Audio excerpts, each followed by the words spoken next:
time. Number 3, do we have any members of the public that would like to speak? Nope. I will move straight on to number 4 then, thank you. North Yorkshire Police Report. Thank you so much. Would you like to come and give your report? I know you've already. Anything else you'd like to add? Good evening, I'm David Tax, volunteer representing North Yorkshire Police. Are there any points that people would like to make regarding the police report? Yes, thank you, Councillor. I've read through the report, and as in every other report I've read through, there are incidences of fraud. Yes. And this seems to be on the up, Yes. and it seems to be the most vulnerable people that are getting hurt.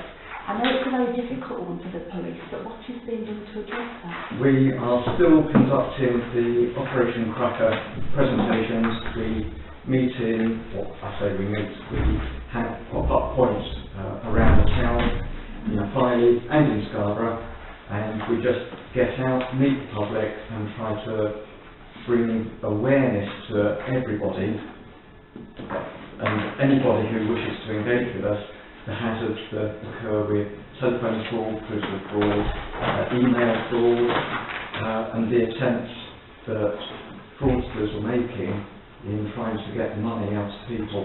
As we can see in the report, they've been successful on one occasion, and there is once money is gone, there's very little that people can do about it. All we can do is keep getting the message out there and telling people to be extremely suspicious of anything purporting to be a bank transaction, money transaction, anything. Just be suspicious and in the first instance not do anything, take no action, but get through to their money organisation through a trusted number. Okay, thank you. Anybody else? Any questions for our representatives? Yes, thank you, Councillor Landor. Through you, Chair. Yeah, I just noticed that Tesco seems to have had a bit of a spike in offences against people stealing. I just wondered, you know, if some work being done with Tesco to try and improve their security.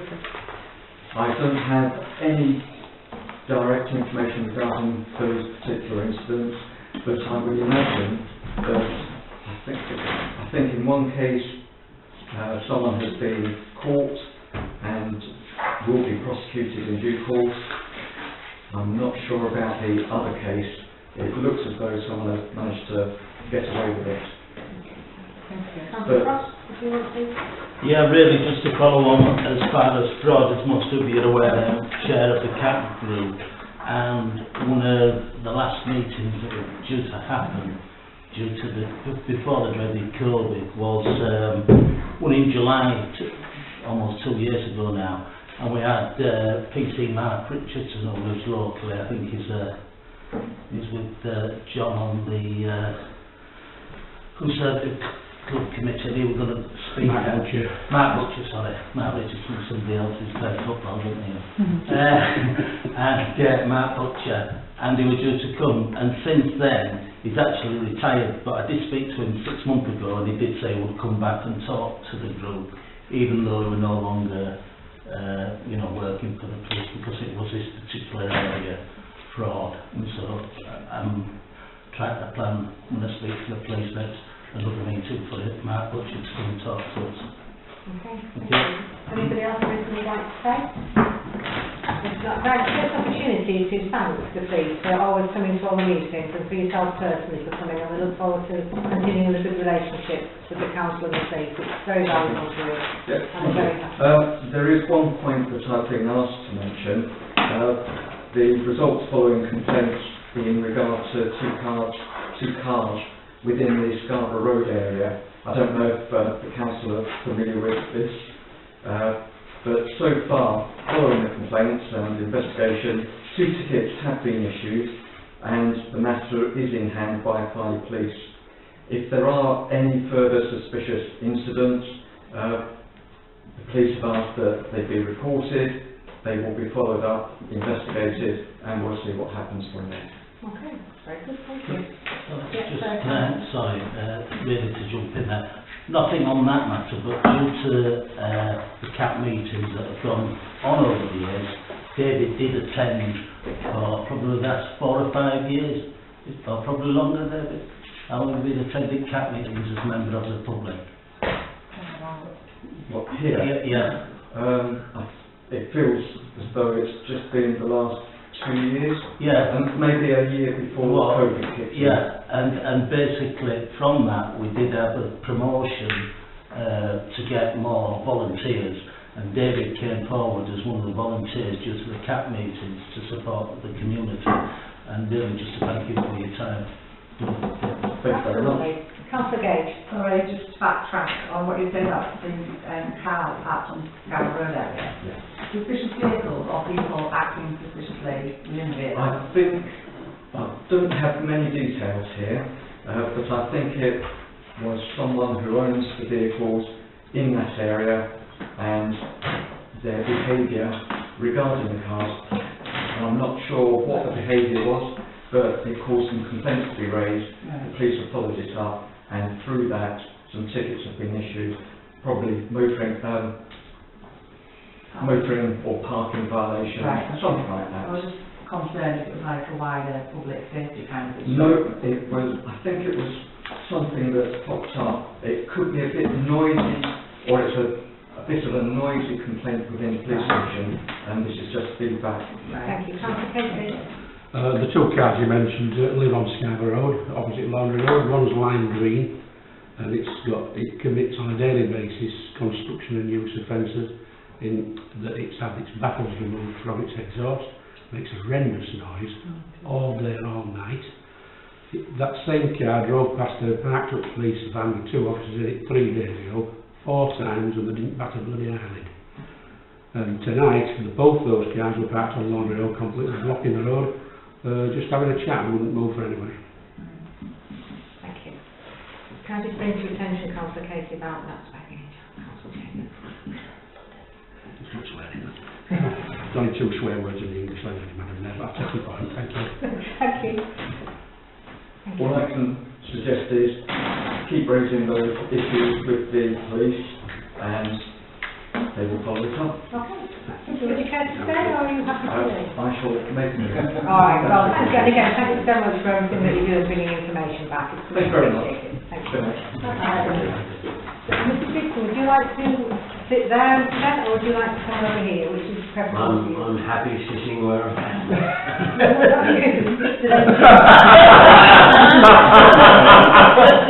Thank you, Mrs. Dixon. You're looking at me, but talking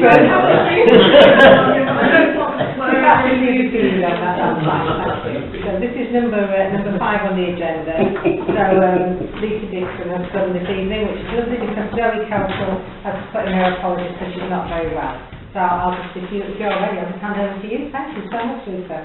Okay, so first of all, congratulations to everyone on your election to the Town Council. It was an interesting count on Friday, and apologies I've been a bit off radar. I appreciate myself with all the complexities of the election. So, but we're coming out the other side now, and congratulations to Council Foss as well as the new County Council and North Yorkshire Council representatives. So, I have got Zoe's note, so you have to bear with me, customer, that there is a couple of initials in there, so if I get those wrong, apologies for that.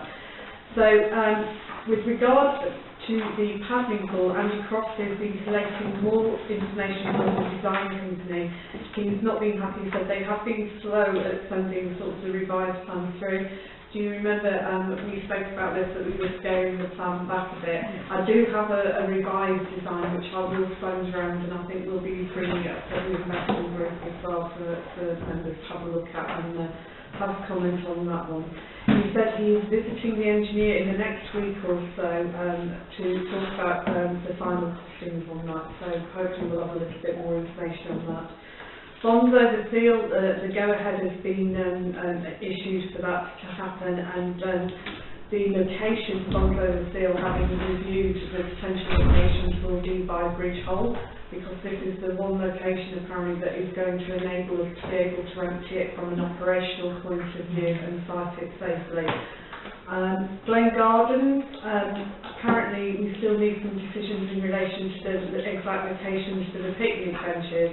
And I understand Matthew Smart and Andy Crossley will be visiting shortly to review the suitability of locations. So I think there'll be some feedback through the group as well to finalise the decisions of where they're going.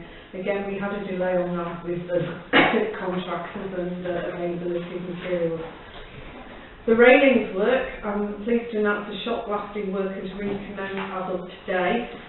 You'll be aware that we had to let a subcontractor go because they weren't complying with relevant health and safety provisions, and you know, make no apologies for doing that. They were warned, they were given, you know, ample information on that, but we have now found another subcontractor and work has recommenced. The first section has been painted. I understand that from lot intervenes the paddling pool, and decoration will continue along those lines as well. So. With regard to the play park, we have published a report today at Scarborough Borough Council which will go to our cabinet meeting next Tuesday. It gives an update on where we are with the investment plan and the work that's carrying on with that. More importantly, from my point of view, it gives us the go-ahead to start the tendering work for the work to the 3 play areas that we have said that we will do. Timescales from that, once we've got the go-ahead from Cabinet next week, we did delay it due to the election. We were going to hope to take in April, but we thought we're in one of those funny periods we have to be really careful about what decisions we make so we're not going to unduly influence voters. So if we get the go-ahead from Cabinet next week, and I would sincerely hope that they will, or if I can't see any reason why you wouldn't, but I'm not allowed to prejudge things like that. Timetable is that the procurement documentation has already been drafted and is ready to go. So that will be put out on the 30th of May, and we will be using a framework agreement to procure those works, so that makes things slightly quicker for us in securing it. So at the moment we're hoping there will be a submission date on the 24th of June, and over the summer we'll be evaluating the submissions, drawing up the legal contracts with work to commence in September when children are back at school to avoid interruptions during school holidays. So that's the plan at the present. The budget for the work for the whole of the 3 areas we're estimating to be about £400,000. So we're hoping for that we'll get some, you know, a pretty good work from that, and I'm pleased that that one's progressing. We are looking at now doing some further work as the next stage of Project Sunshine. Part of this is we've been looking at the feasibility for doing some work to the dinosaur in Glen Gardens, because obviously it's seen better days and needs to be moved on to dinosaur heaven or wherever. Sure they go. What we will be looking for you for a decision on is any materials that we carry out a replacement in.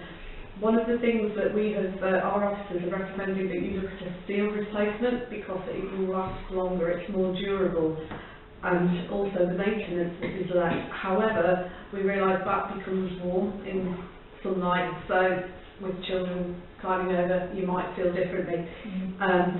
If we go with wooden, it won't last as long, but it is more tactile, and you know, I can see there's reasons for doing that. Either decision will go onto a concrete base to protect the bottom of it, so it'll be securely sited. And again, you know, we will be coming through the investment group for a decision around that in due course. We're looking at refurbing the Crazy Golf on the seafront, and we're working with the officer in charge of that at the moment to look at options so we can look at bringing some more detail forward in due course.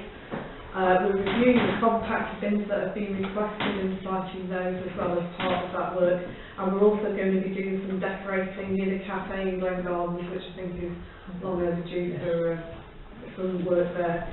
We are looking at putting a water bottle refill point in near the paddling pool, so people will be able to go there with their water bottles and just fill up for free, which is, you know, a good thing environmentally as well. We are also looking at a chemical disposal point at Siding Country Holiday Park, and that's in relation, you know, to the campgrounds, etc., and it's to try and avoid the antisocial disposal of waste, that's the way of putting it. But again, we'll be having further discussions with the members who are on the working group about that. With regard to the master plan, we're moving forward to the 3rd phase of engagement on this. We will be having workshops on the 27th of May with Harper Perry and Zoe attending at the junior school in the morning and the top school in the afternoon. The sessions will entail tell us about your town, including an interactive walk and asking what the students would change. There will also be a postcard from the Future 5 exercise, which will be taken home in the hope that discussion can be continued with the young people and their families at home as well to get more views. And this will aim to add a wider demographic of local-led feedback into that process and what we're doing there. There will also be town centre engagement on Saturday the 28th of May between 10 AM and 1 PM and on the promenade at 1 PM to 4 PM. And I know we're going to try we can be very better on that. We're waiting further details from the consultant at present, but we're hoping that residents, businesses, groups and organisations in the filing will feel welcome to attend to provide feedback and discussion again on the master plan. Next step, we'll be looking at project proposals from Harper Perry, and we'll be thinking about moving forward implementation and the structure of the master plan and looking at launching the public event once adoption and accepting of the master plan has been discussed and agreed with the Town Council. Our sort of timescale for that at the moment and for adoption of it is around September, October time. We're hoping to formally consolidate then, and then we can carry on that piece of work of what do we draw down from that master plan to start implementing. Obviously subject to all the other stuff that we're doing in the background, just continuing along those lines. With regards to my update, the one thing that I have been asked to bring to your attention tonight, and I know it's on your agenda further down, but it's in relation to the Armed Forces Day, the RAF display.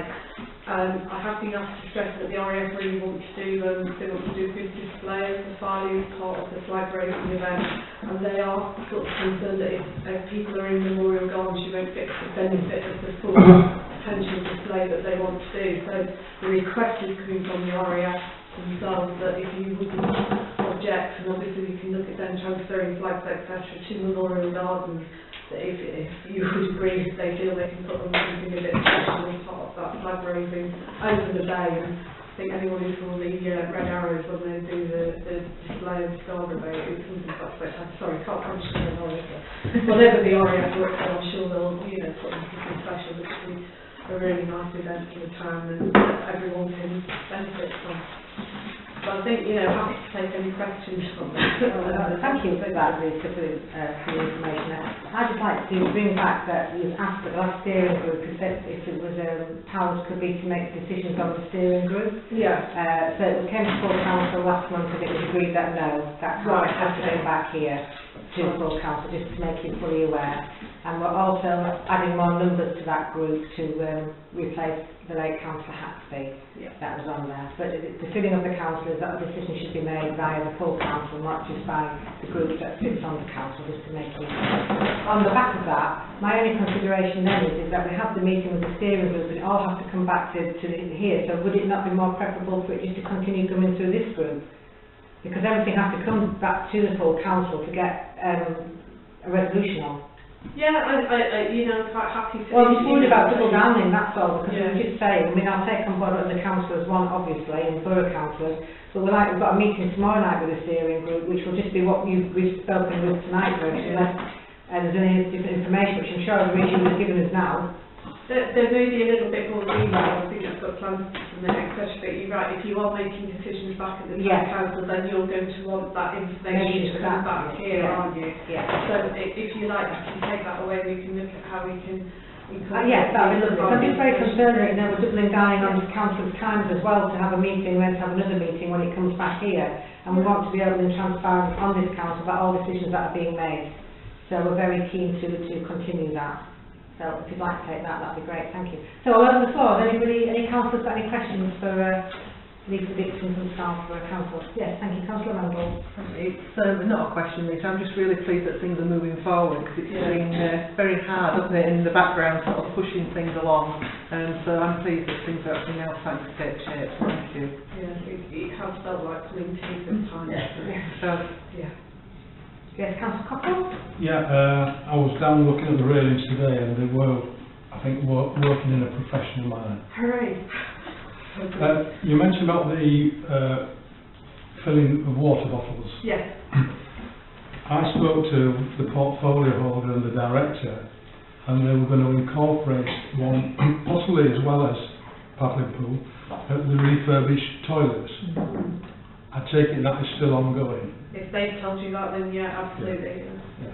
The other thing is the town council were keen to look at taking on the kiosks at Cobble Landing and Bridge Hill. What feedback have, well, we haven't had any feedback, but you know, what's the situation on that? Yeah, I'm conscious of that, and I do apologise. There have been some things that just through work pressures, Mike, that we've had to sort of push back a bit, and you know, we will get back to you on that. Sorry, I'd just like to come back about the water bottle. Initially it was to go to a Cobble Landing. That was the original siting for it. Right. So we've got two different places from. I'm happy to have as many water bottles as we can, you know, but that was one of the busiest sites. I think one reason why they went away from Cobble Landing was that there wasn't a suitable location with the supply. Because also there was a discussion about shower. Yeah. I know we touched on that, and I think we had issues with water pressure and stuff on that, which has made that more difficult than we thought it could be. What I'll do is I'll take those back and get a response to you if that's all right. So Yeah, of course it is. Yeah, no worries. And mine's just more of a query really on the back of what Councillor Cockrell said about the not beach huts, have they? Kiosk. We have discussed it. Yeah, there's a kiosk down at the other end, isn't it? Down at the Cobble Landing and Bridge Hill. yeah, it's not the middle ones. Yeah, So, it's not the ones at the Royal Promenade? No. No, that's fine. Thank you. Just want to make it clear the ones that we're discussing. It's the ones that were done when the Yorkshire Water demolished the seafront. Yes, thank you, Councillor Hubbard. Thank you. I heard what you said about pressure work and being busy. Yeah. You will get back to you on the kiosk. Can you give us some guidance to when that might be? I wouldn't like to go off the top of my head because I need to talk to the relevant officers, so I suppose I would ask for a guidance because it's just picking up at the moment. What I will say is at the moment we are starting now the elections for completed to go into full LGR mode, and that is going to impact on work that we are doing as officers because then, you know, you'd imagine we're trying to merge 8 councils at the minute into one with effect from the 1st of April next year, and the workload is really ramping up, and particularly now that we have the council in place and the exec in place. So, you know, we will be fighting for resources. I know, Chris, you're involved in some of that, aren't you? It's surprising whether more becoming involved. Councillor Gage. Sorry, question for you, Chair, to Mike. Just for clarification, showers, are we looking at getting one at Bridge Hill and one at Cobble Landing, or is it just going to be one at Bridge Hill? We've been promised them at Bridge Hill as part of the refurbishment of the toilets. Right, that's fine. Thank you. Okay, anybody else got anything they would like to say to leave the Sorry, there was one of the Yes, points please, I forgot to absolutely. mention as well, and this part of the press, and I'll be shocked by the people telling you this, but we think it's looking positive, the changing place this facility in Filey as well. And just going over that, it's just got a little bit of dotting I's and crossing T's, but I'm really pleased about that one as well. Excellent. Good. Oh, good news. Don't be trying to share good news with us. We're always happy to have good news. I'm more crying of being shouted at by someone back at the yard. You are aware that it's being recorded, aren't you? Just to let you know. Okay, does anybody else got anything they'd like to add? Because I'm sure you're very short on time, and if you'd like to stay, you're very welcome, but if you would like to leave, then I totally understand. I have an 18-year-old who's starting her A-level certificate. I think then that gives more you should prioritise that. Thank you very much. No, thank you, pleasure, and I'm sorry like I said, being off that very much. That's why you want to escape. Yeah. Very Okay. fine. Thank you. So we'll move on now to agenda item number 6, which is the update of proposed modifications of the layout of Cobble Landing. And happy we've got the Harbour Master that's going to give us some information regarding that. Thank you very much, sir. Over to you. Thank you. Good evening, Madam Mayor. Good evening, members. Thank you very much for the invitation to come and speak to you this evening. You're most welcome. For those who don't know me, my name is Captain Chris Burrows. I work for Scarborough Council, and I'm the Scarborough Council's Head of Harbours and Borough Harbour Master. So I have responsibility over the harbour undertakings at Whitby, Scarborough, and best of all, by the Cobble Landing. So as was said, I want to give you a bit of an update and a bit of information about some intended reconfiguration of the Cobble Landing the reasons behind that, what we're proposing, and what we hope the actual outcomes will be. So at the moment we have a number of issues down on the Cobble Landing. The first of which is ever increasing footfall, particularly at the moment when people are taking far fewer foreign holidays. Lots of people coming in to enjoy Filey, and a lot of them end up on the Cobble Landing, so it's getting busier and busier each year. Combined with that, we've then got an increase in vehicle movements, and an issue with the speed that some of those people travel down the landing, which is continuously raising concerns that I have that eventually we're going to end up with a small child running out in front of the vehicle and probably getting seriously injured or something even worse. So from a health and safety point of view, there are issues that need dealing with on Cobble Landing fairly urgently before we do end up with an incident. And that's where the reconfiguration of some of the boat berthing on the Cobble Landing has come from. So to give you an idea of the intentions and the proposed intentions, the idea is to move all vessel berthing which currently exists on the seaward side and the landward side of the Cobble Landing solely onto the seaward side. So that means at the moment moving 4 vessels out of 5 boat berths of bases from one side of the landing to the other, so that they're all on that seaward side. The reason for only moving 4 is that we have 5 boat berth spaces, but one of them is not in use and hasn't been in use for a number of years because of the issues it causes to the lifeboat when they launch and getting around that quite tight corner. And that issue in that boat berth will continue with whatever happens with the lifeboat station and their hopeful works. Following on from moving those 4 vessels, the idea is then to herringbone all of the boat berth spaces. Now at the moment only some of the spaces are herringbones, the others are at a 90-degree angle. That causes issues for users getting vessels in and out of the spaces, and in turn that then puts an impact on pedestrians on the landing because they're having to wait for vessels, or we've got vessels manoeuvring at funny angles to try and get into spaces. So we hope by herringboning them they'll be able to get straight in and out, they'll have better visibility of pedestrians around them and will improve the safety.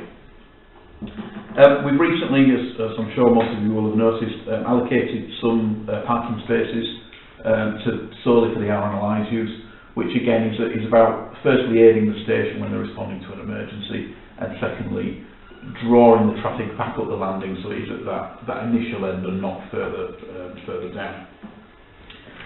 We've been asked to replace the existing speed hump, which has seen better days and has been chewed up, extend it slightly and then install another speed hump just before the lifeboat station, again to encourage people to slow down as we come onto the landing. I'm also intending to put some signage up there with a speed limit. Now I will put a caveat on the signage. Signage for speed is a difficult issue because it's not something we can actually enforce against. So it's more of a, please be responsible when using the landing and go down at slow speed. But I have no powers of enforcement, and because it's not a public highway, there's no powers there to enforce it. It's effectively private land. Now, along with these, I'm eager to open up Cobble Landing as an area, reduce the narrowing of the Cobble Landing as we get to the boat berth spaces where everybody's funneled into just the roadway, and to make the area better in general. So I'm also intending to add some seating to the footpath that runs along the handrail on the seaward side, and we hope that will encourage people onto that part of the landing. They'll be able to sit and look at the views. That serves a secondary purpose as well. At the moment it's not always clear where the back of the boat berthing is and where the footpath begins. So it tends to be an area that gathers rubbish that people will leave items from their boats there, and it very quickly can become unsightly. So by putting the benches in, we'll provide that line without having to put something more physical in. As has already been mentioned, as part of the Sunshine Fund, the painting, the shot blasting and the painting of the handrails will continue down to Cobble Landing as well, so it will all be encompassed. After discussions with the fishing industry, we're also intending to rejig the allocation of berths to various industries. So at the moment, the vast majority of berths on the landing are allocated to leisure users. The fishing industry occupies the first 4 berths, for which they pay the same as the leisure users, and then the rest of the fishing fleet occupies beyond the boat berths, down the slipway, down the cobbled area itself. So there's an aspiration to increase the boat berth spaces that are available to the fishing industry from 4 to 8, which in discussions with them will help them to support the industry as a whole going forward into the future. Now, it will take a few years to achieve, because what I can't do is come along and say to existing users, I'm sorry, I've no longer got a space for you because I'm allocating it to somebody else. So we'll achieve that increase to 8 through people naturally leaving and giving up those spaces. And as we give them up, we'll reconfigure and we'll allocate them to the fishing industry. So that's what's on the cards at the moment. I'm very conscious about consultation and speaking to people before we do this. And I'm aware that as a full council you haven't been consulted as such, but you have had representation on the Filey Cobble Landing User Group. So you're represented faithfully at every meeting, which is something I can't say about all sectors that attend the meeting, but you always are. And actually the reconfiguration or a review of Cobble Landing has been discussed at those meetings for quite a number of years now. And the reason that nothing has moved forward before now is because of the uncertainty surrounding the lifeboat station, what they might do, whether they might relocate, and it didn't make sense to do something and then find actually we need to redo something because the station was moving. So this proposal, with some amendments, was taken to a Filey Cobble Landing Group on the 6th of October last year. That had good representation and there was some good discussion about what we wanted to achieve, what users wanted to see, and some adjustments were made at the time. It was then brought back to another Cobble Landing User Group on the 16th of March, where again there was good discussion and no objections, as it were, at either meeting and from any sector. Following that meeting, something seemed to go off the rails. And we were asked to convene by Councillor Cockrell an extraordinary meeting on the 27th of April, which we did. That was slightly delayed because unfortunately I was on leave. Again, that meeting talked through various points, and again there was no objection, and the agreement of the group was that we should move forward. I was also asked to attend an on-site meeting with the representative for the fishing industry, which we did on the 29th of April. Various other representatives attended that meeting as well, and Councillor Cockrell was on the landing on that very sunny Friday afternoon. Again, adjustments were made at that meeting. There was a suggestion, for instance, that if we were putting benches in, we needed to put bins in to go with those benches. Fantastic idea. We'll now incorporate that into the plan. That was the meeting where the reconfiguring of or the reallocation of spaces to the fishing industry came up in discussion, and again that's something that we've moved forward on. We were also asked to, or it was suggested that we introduce a gap halfway down the boat berths, which you can see on the rough plan. Again, so that if we were drawing people down that seaward path, they had the option to get out and they weren't penned in by the boats. Again, a fantastic suggestion that came out from speaking to users. So that was the consultation that's gone on around these proposals. So time frame wise, to give you an idea of where we are, the spaces to the RNLI have all been marked -1, and that will be marked in the next few weeks so that element is completed. Benches wise, I'm hoping to move forward with installing 4 benches initially, and then we'll spread those out and we'll see whether we need to add more after that. The intention there, and I'm waiting for quotations, will be to install high quality stainless steel benches, so something that is going to survive in the environment, not rot away quite quickly.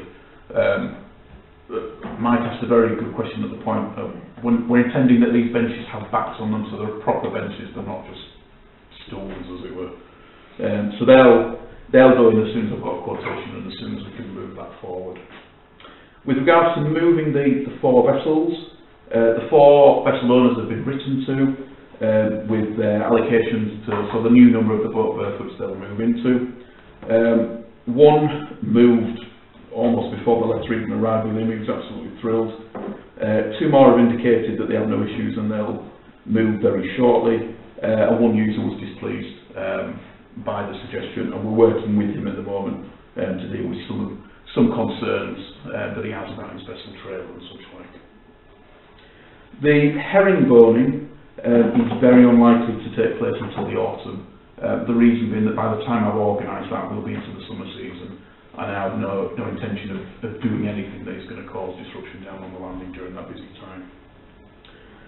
The speed hump I'm most concerned about, as I've said, I'm hoping to get that done in the next few weeks. Again, I'm just waiting for a supplier to come forward with the replacement.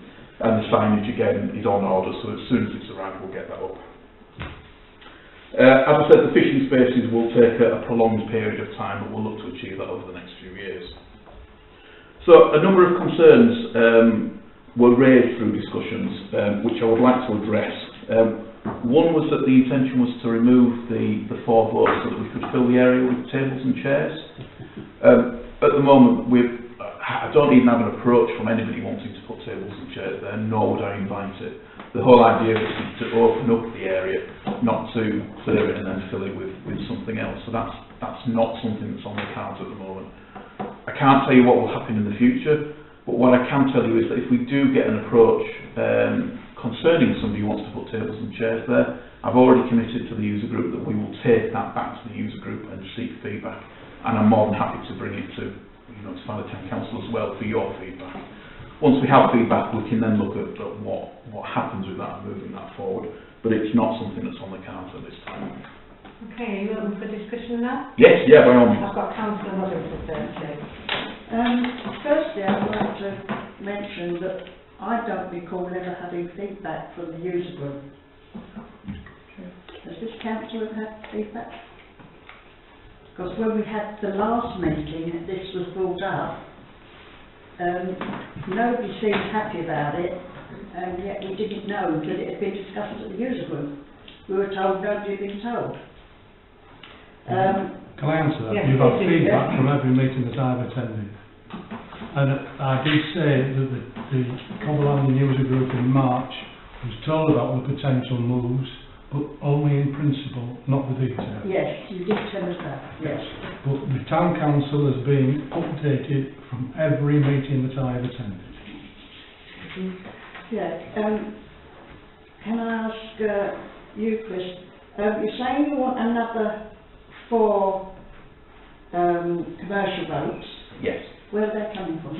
That's for the fishing industry to decide. What I'm aiming to do is to create opportunity. Right, So if and those, if nobody sorry. takes you up on that opportunity, so nobody comes along with a big boat and says, I want to fish commercially. Then we'll have to review that. What I said to the fishing representative is that my maintenance budget for Final Cobble Landing is almost non-existent. Right. So I do need the income from those spaces. Now the price of a space down there is minimal anyway, but because of how small the budget is, I do need it. So those fishermen moving into those spaces will have to pay the going rate, as it were, for the spaces. If we go 3 or 4 years down the line and the fishing industry doesn't want to take opportunity of it, then we can look at what we do with that at that point in time. But at the moment, I'd really like to support the fishing industry in Ireland. But there doesn't seem to be anybody wanting to do that. The interest, I have had some interest from the fishing industry. Right. So I'm confident we can fill those ones that are available. And the last thing was I wanted was 4 benches, Yes. stainless steel. Yes, very hot in the sun. That's a very good point. Composite is, yeah. That's fine. Quite happy to set that forward. That's a very good point. Okay, Thank you. Councillor Andrews? Yes, through you, Chair.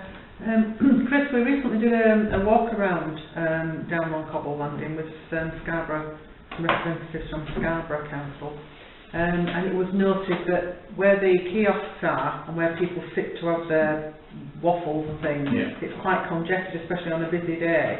And the officers did actually suggest that the whole seating arrangement needs to be re-looked at in that area. Right. So if you're thinking about your benches just now, maybe if you have a discussion with the likes of Lisa Dixon and her colleague Paul Thompson, just to see if they're taking anything forward, because it was mooted but nothing's been decided, but That's it does get very busy, doesn't it, and it's a bit of a bottleneck just in that area, isn't it? It is, and that's the reason why I was quite pleased during COVID that we fenced all of that area off, because it effectively reduced that issue, and why I was so keen to then give them to the lifeboat station so that they're not in permanent use, and when they are in use it's essential.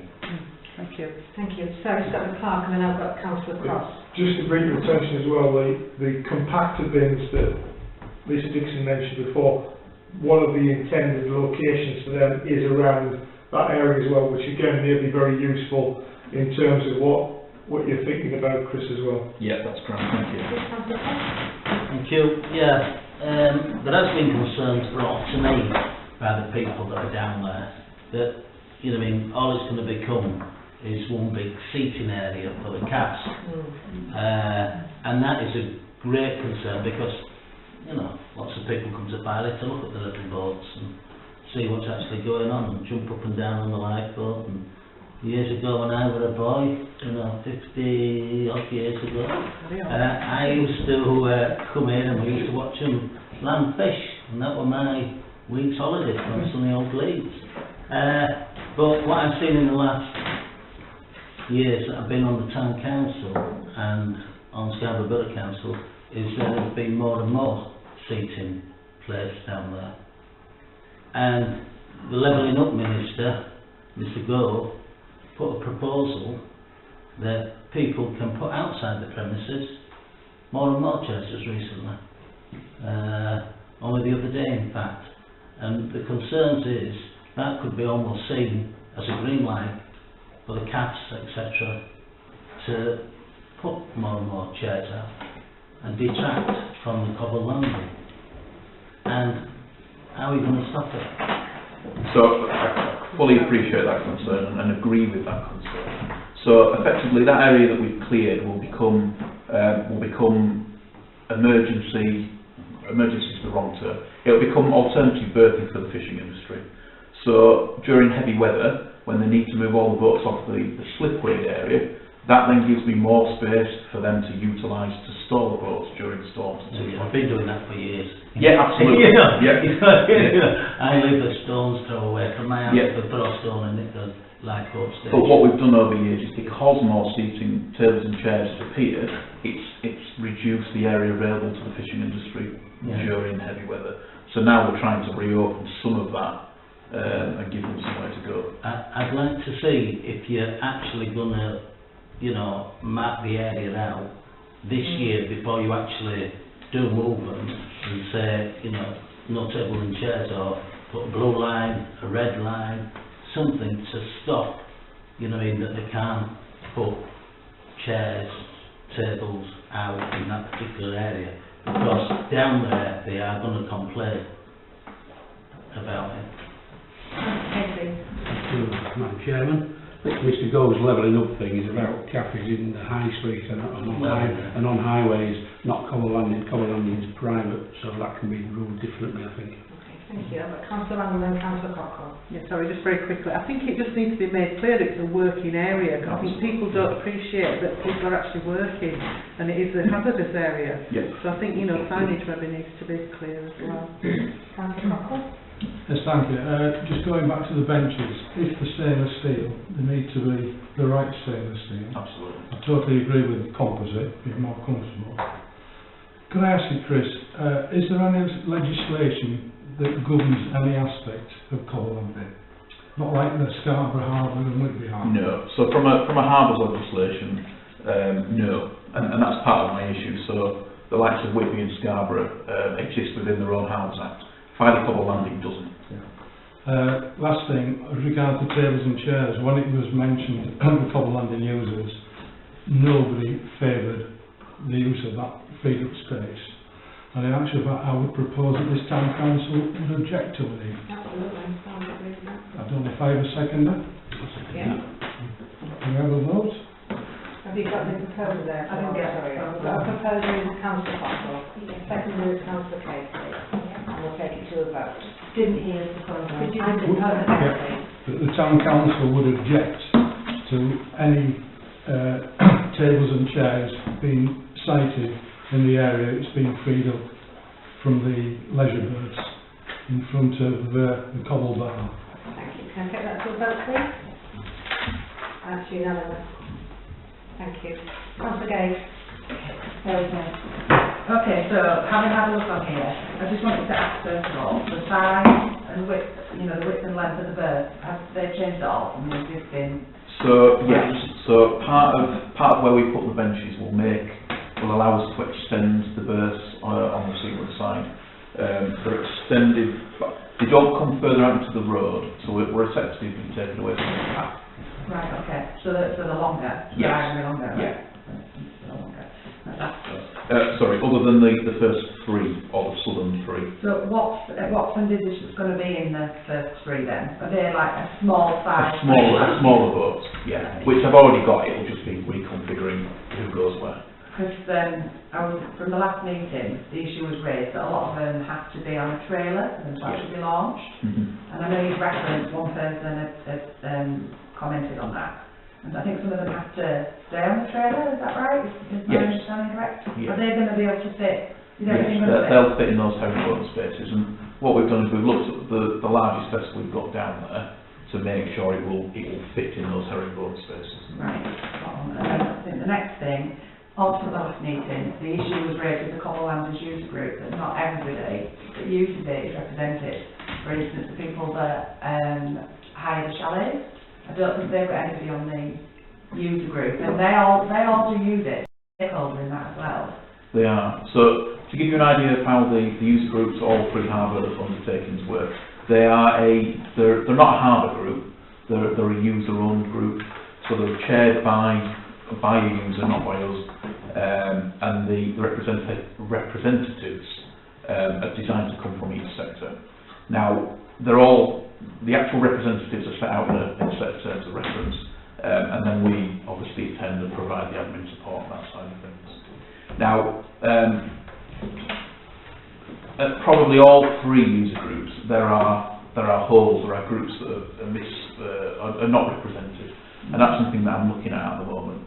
The problem I have is that when I propose to the chairs and the groups that they introduce a new group or a new sector, finding somebody to come forward to represent that group is very difficult. And I've had the discussion with one user on the landing fairly recently, who quite rightly pointed out that the leisure sector is underrepresented, but then wasn't willing to represent the leisure sector himself. So that's a difficulty we face. But if user groups want additional sectors to be covered, then it's a case of just taking it to the next meeting, reviewing adjusting their terms of reference, and then finding somebody to cover that sector. So just to clarify then, if I knew somebody with a chalet that felt that the people that hire a chalet on there and they're unrepresented, could they then, as an individual, attend down here in my capacity? Not directly, no. What they'd have to do is to approach the chair of the user group, right, make the suggestion that the terms of reference need adjusting to change the membership, subject to the agreement of the group, then that could then go forward. What it isn't is it's not a public forum. Sorry, have you finished, Councillor Gage? I was just going to say, it should, surely the Cobble Landing is our main thing in filing, and it being a private or a closed group, I think that's quite contentious that people don't know what's going on.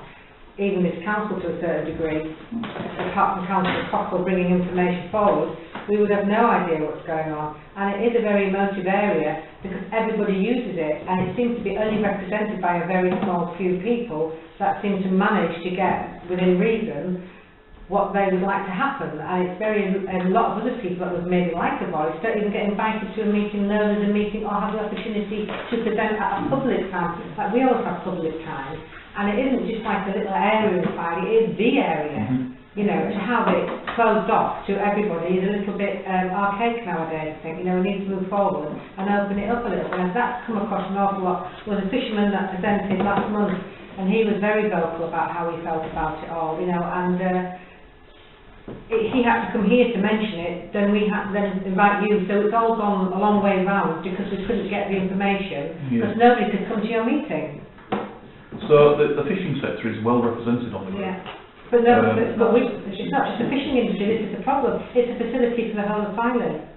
So I just think that's something that should be looked at as well, and it should be opened up. It can't just be to a small group and not allow anybody else to have a conversation about it, because that's just not correct, really. So I think that needs to be looked at. Sorry, I've jumped in there, Councillor. No, totally agree, I like where you're there. Okay, so Councillor Robinson and then back over to Councillor Cockle.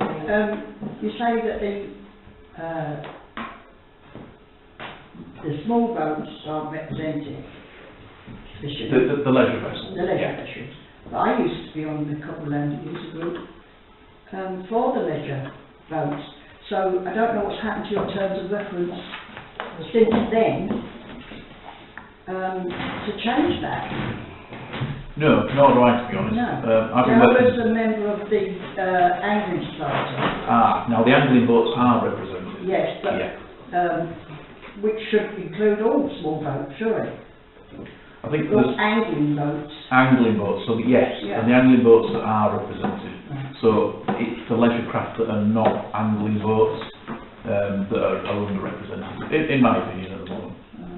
So you're saying there are boats down there who are members of either the Angling Society or the Boat Club? Yes, effectively, yes. Right. Yeah. Councillor Cockle and then Councillor Hubbard. Yeah, I think to make progress, Madam Mayor, a possible way forward is if there is any group that feels not represented, for instance the leisure vessel owners, the chalet users, for them to get together and nominate a representative and request that they can attend the meeting. I don't think it's up to any individual chalet owner or vessel owner to say, oh, I'll go along. I think they need to be able to show that they are representative and they have some support from, other like-minded people. Councillor Hubbard and Councillor Gage. Cobble Landing is the essence of Filey. It's the root of our heritage. The fishing industry has been important to Filey ever since Filey existed. What worries me about this is there is a reduction in the number of boat berths that are going to be on Cobble Landing after this reorganisation happens. And to me, we shouldn't be doing that. We should be celebrating the fact that we've got boats down there, that we've got people who want to come and see the boats, and we should be integrating anything that is done to improve the facilities of Cobble Landing with what's happening across the rest of Filey through our master plan. It seems that this is going ahead separately and is not fully aware of the other plans that are being put forward for Filey and the amount of money that we are being promised by regards to spend.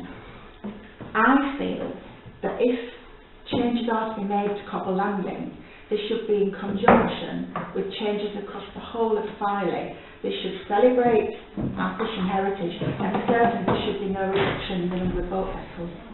So, sorry. No, I was just going to, yes, of course you can, but I was just going to say the very good point that the councillor made is that it might be a point for the group to be aware of the decisions that have been made. I know you already said about Sunshine Winners, but there's a few areas that have been brought to your attention tonight that you were aware of. So it's communication, isn't it? Which is why it's good for, we have a councillor on yours, it might be good to have a representative to come and talk to us occasionally, or to get one of our master plans, because we are looking to spend money down there, we don't want to double it up or go over, so it's just a communication thing, and I think it's important that that continues through. Councillor Gage. Yeah, just to go back to what Mike was saying about getting representatives from the chalet, from the leisure craft. How do we get that information out there to them people? Because how many chalets are there? Is it something that we could put on the council website, David, or is it an SBC? Do you know what I mean? Yeah, we want to involve the community. I think those people will have opinions on it, and their voices need to be heard as well. So how do we disseminate that information so that those Is there a chair of that group? There is, yes. So could you possibly take this back to the chair of the group and for them to look at it and think about it and give information back? Because, I mean, we are all wanting to do the best that we can for the community, you know. Councillor Robinson, then I'm going to close this off. Thank you. I do find it difficult to understand why you're going to close off 4 bays to potential commercial boats that may never appear. So, if I can explain where the, coming back to your point, it feeds into your point. So the reduction in verse is, in general, is a consequence of the lack of demand over the past 10 years. So we maintain and operate a waiting list system. So when people want a berth, what they come, they put the name down and they wait the return effectively. Now what we've seen is those waiting lists shrink to virtually nothing, to the point where I've got one on a waiting list at the moment, and that's it. So we're rescaling, as it were, to what the demand is. With regards to the fishing industry, essentially, as I said before, some of those fishermen have expressed that they would like an allocated space. I think the issue at the moment is they're on the slipway section, and that's a first come, first serve. And like everybody, they all have a particular spot that they'd like to go in, and occasionally they'll upset each other and come and put their boat in somebody else's non-allocated space. So the advantage of having a marked space and paying for it is that that space is then yours for the licence period. So yeah, there is interest and more fishermen who do want to take one of those spaces. So it's an attempt to support the fishing industry going into the future. And also, I'm very, very surprised at finding that, well, I understand there's no waiting list, but I'd be surprised if there was no interest. People just wait for their dad to die so they can take over his space, take over his licence, whatever. And that's fine, we can accommodate those people. Yeah. It's new people coming forward. There's no reduction in votes down there. There are a lot of those spaces. We've got two issues. A lot of those spaces, one that you see empty, particularly during the winter, do have a boat allocated to them. But we are seeing people dropping off, leaving for various reasons, and then we're struggling from the waiting list to refill those spaces. So I'm going to just thank you very much, because I know we've laboured this quite long tonight, but it's because it's important and a lot of people have got a lot of emotion about it. But I'd be very grateful if you could take this back to the group and just express that we do wish to work with them and we do want to do it to the benefit, and we have the master plan and we have our town plan, and we would like to encompass it all together rather than not work against each other, but just not the information being passed about. So if you could possibly ask them to give us an update on the questions that we've asked, would be great, and they'd be very welcome to come to any meeting to pass information back and maybe get a feel of how things are. We'd be very happy for them to attend if they're happy to do so. Absolutely, and I'll make the offer to you all. I'm more than happy to attend on whatever occasion you like to. Lovely, well that'd be great. Charlie will take you up on that. You're very welcome to stay, but if you need to leave, you're also very welcome to leave. Thank you very much. Thank you very much. Right.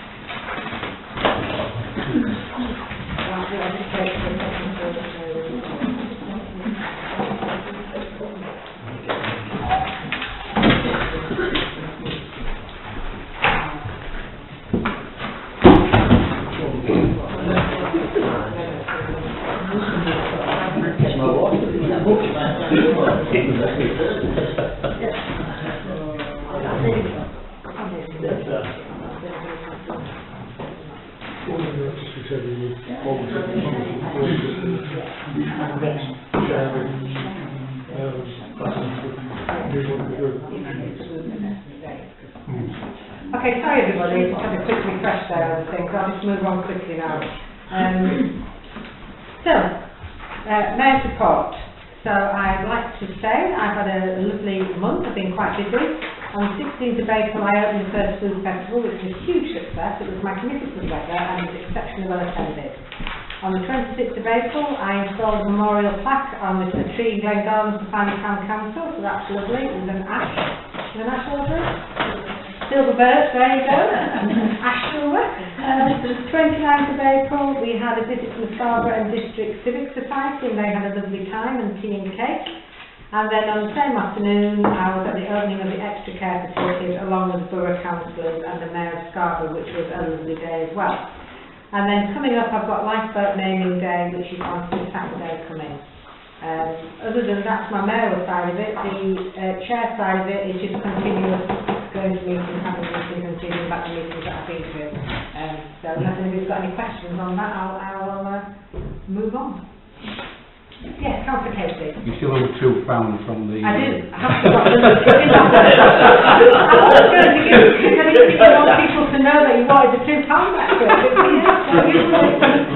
Other than that, anybody else? I didn't win anything, John. I know you didn't. No. Okay, so number 8, Borough and County Council's report. So we will start with, we've got the report from Councillor Casey, have you got a verbal one? I haven't got a report for you today. I'm sorry, I've been too slowly with all sorts of other things, but I will endeavour to feel better in the future. Thank you very much, Councillor Casey. Councillor Cockle's done a written report which you've all seen. I will ask him if he's got anything he'd like to add, and then if there's any questions, I'm sure he will take them. Thank you, Councillor. One or two, Madam. I have been pleased when at the March meeting of the investment group it was confirmed that the paddling pool would be funded through the first phase of Project Sunshine, and the play areas would be funded through the £1 million set aside for master planning, but that there was a requirement for further discussion. The Cabinet meeting next week will discuss the report into the second phase of Project Sunshine, which is the public realm improvements. From the £2 million budget, Scarborough is recommended to receive £870,000, Whitby £865,000, with villages receiving £75,000. The proposed allocation for Filey is £190,000. Lisa mentioned some of this earlier.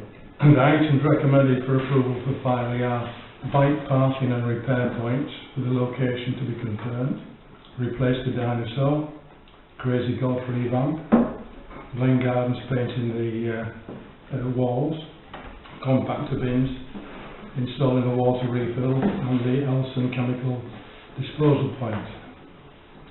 I'm sure you don't need me to tell you how disappointed I was to read the report about phase 2.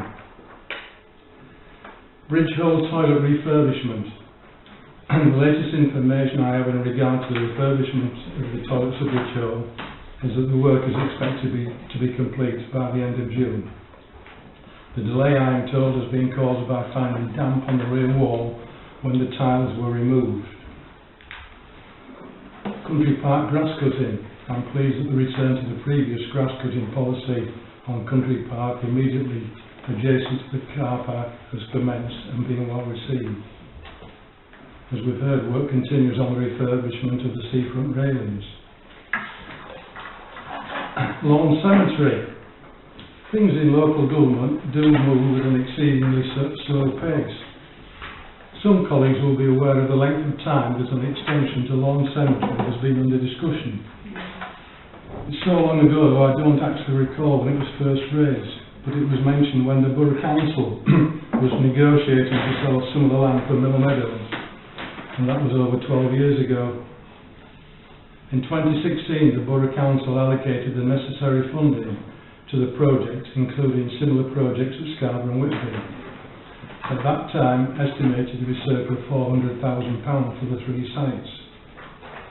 We are a step closer. The report is being considered next week at overview and scrutiny before it goes to Cabinet for approval.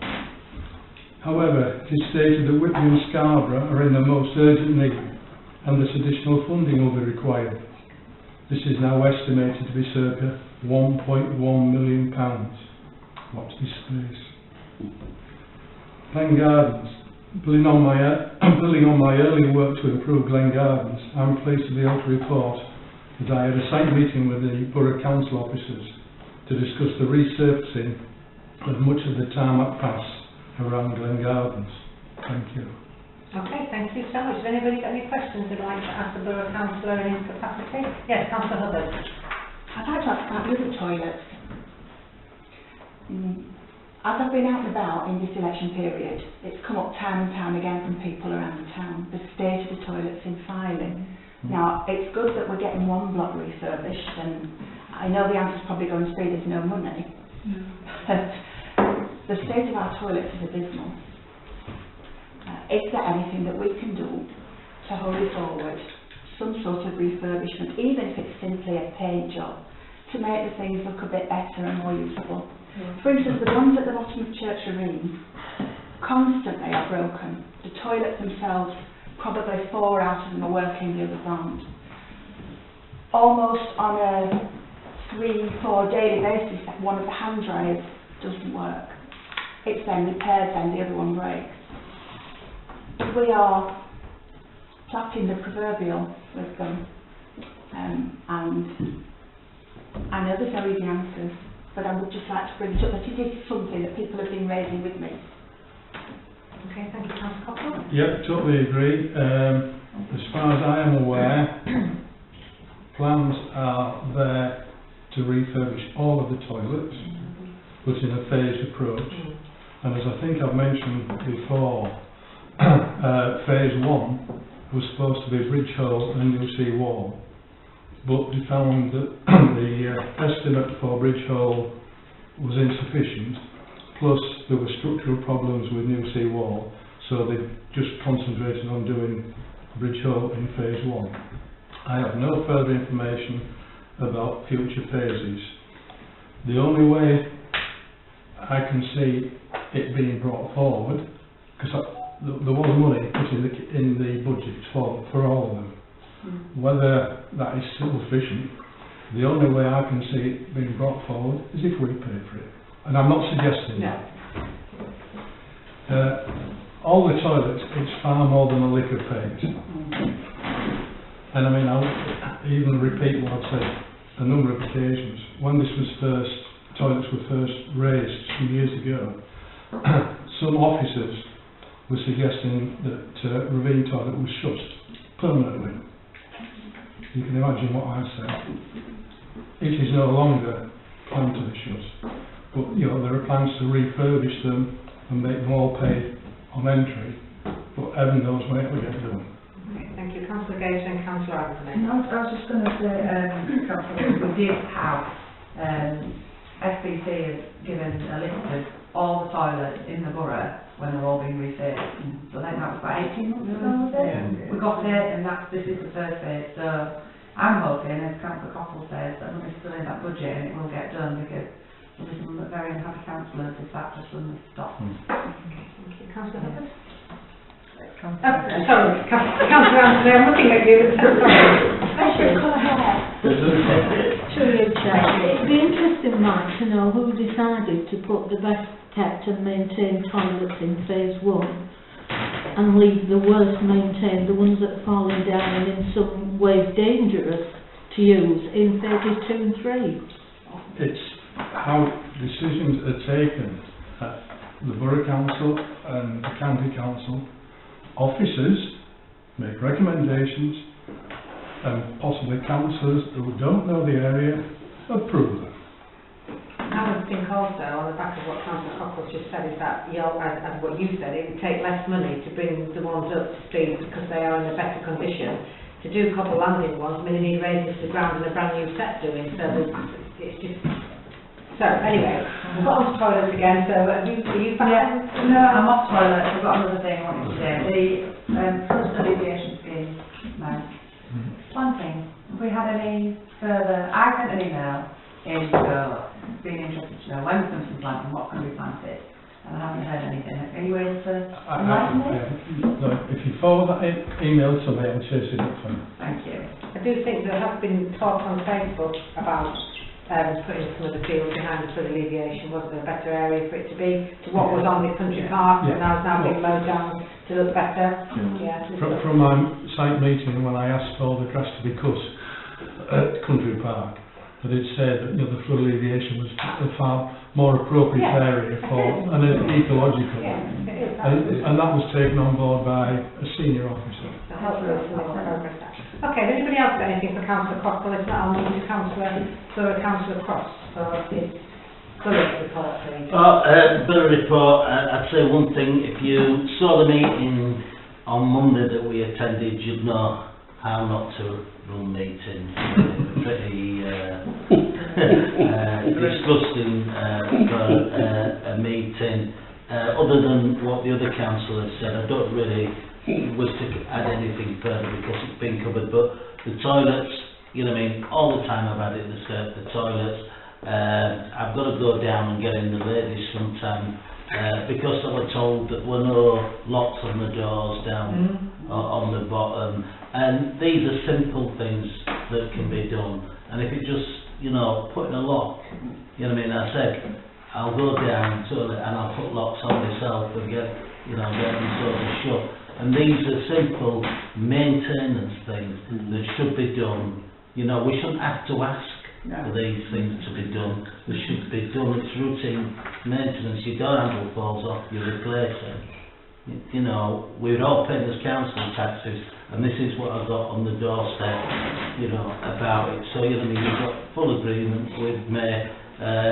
The officers must be fed, because I am thoroughly, you know, I look down on the toilets at Ravine Hall, and what you find is that there's nobody working there. You know, they said they want tanking, and I said, I've got a couple of lads in Bridlington that will come up and tank it out. You know, and they've got the contract, they can do it when they want. You know, and that really does upset me about it. You know, I mean, there's certain selected contractors that the borough have, and they've got to get the job, and it don't matter when they do it. It's, you know, and I find it really annoying, because if you've been down on the front, I've never seen a van there for ages. You know, but, you know, that's just one of my regrets. So that covers my report. Thank you. Thank you. Then I'm going to come back to you again for your maiden My report. maiden Your report. maiden report there. Firstly, welcome to all you new councillors, and returning councillors, and it's nice to be a returning councillor at the county. And, you know what I mean, it's almost my first day at school again, but I've been to this school before, and I know what it's all about, this school. And I'm pleased to be back, and there's a lot of work to do. And there's lots of new contacts to make at County. County is a massive organisation, and today I spent my time talking to new directors and re-establishing contact with a lot of old directors. And as you probably, most of you know, that I don't mind speaking, so most of them are aware of who I am and what I stand for, and they're aware of how passionate I am about Filey. And I've mentioned some of the strong concerns. You know, the roads is a big concern of mine, and the state of the road. I've also mentioned that, you know, Filey needs to improve, and one important thing that I believe in strongly, having been a town councillor for many years, is that we spend a lot of time in these meetings, and we tell the borough, and nothing happens. And that's got to change. And the only way that can change is if we get more powers to do things. You know what I mean? Because if you look to the East Riding, I always talk about repeal. You know what I mean? They've got people that can put locks on doors that work for the town council. You know what I mean? And that's the way that we ought to be heading as a borough, you know, as a small town. And they've actually confirmed that they're looking, from the conversation we had today, that town council, rather than parish councils, and we are a town council in inverted commas, will be able to do more in the future. So, you know, to hear that from the chief executive were actually good news. The actions are more important in the future.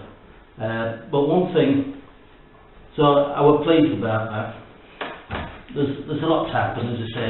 It's the first day at school, and they're all the new boys and the old boys there together. But the other interesting thing that is going to happen, and it's not as though we haven't got enough going on with trying to merge the North Yorkshire Council and Scarborough Borough Council next year, and then Rydale and all the others, Hambleton, Selby, Harrogate, Craven, and the rest of them, that they're actually looking for further devolution in 2024, and they're putting a business case where we will join up with York, and we will have a North Yorkshire and York mayor. So, you know, Lisa's been here today, and I have got to feel sorry for him, the officers at senior levels, because there is so much going on at present time that they can't, and I can understand why they can't cope with it. You know what I mean? They've had the elections, Lisa's been heavily involved, it's her department that's dealing with the elections. She's got, you know, filing to look at, and then she's got all the problems of merging all these organisations together, you know, right across North Yorkshire. And they've all, I have to be honest, that, you know, they all have got a lot on the plate. I can actually feel sorry for the officers at present. And I'd hate to have any of them here to hear me saying that, but, you know, because I'm concerned about filing, and I want them to do best for filing. So, from that point of view, I think it's interesting times, changing times, and it's times for us to grab a piece of the action. I've also talked about passing assets down to town councils, you know what I mean, and I think, you know what I mean, that should come, you know what I mean. I've also expressed my concerns to the higher power that we are miles away. It is an hour and 3/4 to get to Northallerton, and you know, you'd be better off letting councils do that type of work. So we've got to see what happens. As you say, it's first day at school. I've signed up for 5 years. I'll come out with an O level with a better look or whatever they do nowadays after 5 years at school, and really go from there, sort of thing. But I'm looking forward to the challenge. I've got a new piece of IT equipment at home. I'll let you, when I get it all up and running, I'll let you know my email address for that. But, you know, we will be cracking as from probably tomorrow morning when I can sit down and get to work with this new computer. Okay, So, thank you. We look forward to getting your email address. And Yeah, send it exactly. All right, thank you, Councillor Frost. Will you answer them? Will Does you anybody answer have any questions for the county councillor? No? All right, we'll move on to number 9 then, thank you very much, which is the town clerk and RFO report. So you've all had his report. Is there anybody that would like to ask any questions regarding his report, please? No? Thank you. Oh yes, Councillor Gage, sorry. No, not at all. To raise, you know, my favourite issue. Any further from Country Garden? Anything about movement, the path, or anything? No, it's one of the things I'm going to take up with Councillor Cross regarding North Yorkshire, because at the moment the ball is in their court as to what they're going to do with regards to repairing the path. Anybody else, anything? Right, well then we'll move on. Thank you very much. Number 10. Minutes of the ordinary council meeting on Wednesday the 13th of April 2022. Have we read them? There's no queries on them, and yes, Councillor Anthony. Just a couple of typos. 183/21/22 misspelled Cobble Landing, which is a sin. And 186/21/22, it's Harper Perry, not Matthew Perry, who was of course on Friends. We'll take your word for Having a it. day. Anybody else got anything about these minutes before I ask for a proposer and a seconder? No, so can we have a proposer then, please? Thank you, Councillor Robinson, a seconder, Councillor Font, and can we have a vote? Thank you. Right, that's gone straight through, thank you very much. Number 11, Council Committee meetings, minutes, reports from local organisations. Council to receive a summary from the chair below, and then we're just going to note these meetings. So, either of these chairs like to have anything that they'd like to say for property? Anything you'd like to add? Not really. We did have a meeting with a couple of members of ESCOG. Don't think it would have made any difference whatsoever. They say yes here and then say no somewhere else. So, we did agree that the letter that was sent, which gave them a time scale, that we need to worry about that time scale because everything's dry at the moment. So, The ground. Oh, right. It's dry. So there's no problems at the moment. So we're going to keep them Yeah, but I remember we were going to put on the letter that they need to reply to us and do such and such within a certain timescale, didn't we? Yes, they had a month to reply, and we had to do the work. Right. Well, yes, we had a meeting, Right, okay. and we agreed that those steps now really were irrelevant because everything's dry. However, it would be a good time to do the work, surely. Well, Clark? Just through you, Chair, the work has in fact been done. The contractor that Some of it. took there has in fact done some skimming over, but there are still some areas that need larger work. But we agreed that until the lease is finally sorted into an appropriate format that all parties agree to, then that wasn't. And we're also looking at potential funding sources, if that is successful, to think about how we're going to improve the paths in the area. Right, thank you. Okay, thank you. So you're, Councillor Cockrell. Yeah, the clerk told HEFCOG that our legal advisor had found another version of the lease at the land registry, so now we have 3 versions. So the suggestion was made that to make progress we tear them all up and start from square one, which everybody agreed. Well, actually, they do want to see that list before we tear them up. Yeah. Yeah, I've seen them. Have they? Yeah. We also discussed about making improving access through, and they did say, well, if they could get some external funding, as they have done in the past, but the town council had rejected the idea, that if they could get some additional funding to stone the track, the vehicle track, could our money that we'd allocated to the footpath on the eastern side be transferred to contribute to the track on the western side? And we said, well, this is something that could be looked at. Councillor Yes, Robinson. why have we allocated money for the eastern side when it hasn't been agreed that we're going to have a path on the eastern side? Because it's in the budget. They'll have to come to property for a discussion anyway. It can't be decided this evening. We did. Councillor Cockrell did put this matter to property, couldn't get a seconder, so it went no further. Sorry, read the council minutes, it's in the budget. Right. Okay, thank you. Councillor Randall. We're still on the to do it. I attended the site visit, and actually it was resolved that we would actually get round the table probably after the new council was formed, and we would have another meeting with FBOG so that they were very clear about the different leases that were flying around, and have a proper, reasonable discussion with them about the way forward. Because they were talking about a lot of historical things and said, let's just draw a line there, let's move it on, let's Right, do more have a progression. new lease. Yeah, right. Okay. Thank you. Councillor Hellgate. Yeah, the money was put in the budget, it was put there in case a decision was made and we needed to go ahead with the pass. It wasn't a decision made that we were going to do it. That's right. But the money was put into the budget Absolutely right. for that reason, in Yeah. case it was decided by this council that we would go ahead and do it. It's never come back to It property. was, but it was put in the budget Yes. for that reason. Councillor Gage. No, No, you can't. Okay. Yeah. So, hence, as we all know, the policy procedure will have to go back to property for it to get back through there. Yes. So, if there's nothing else on that, If I could just say, Yeah. we were the committee as a whole were very much against having stones put down on the path.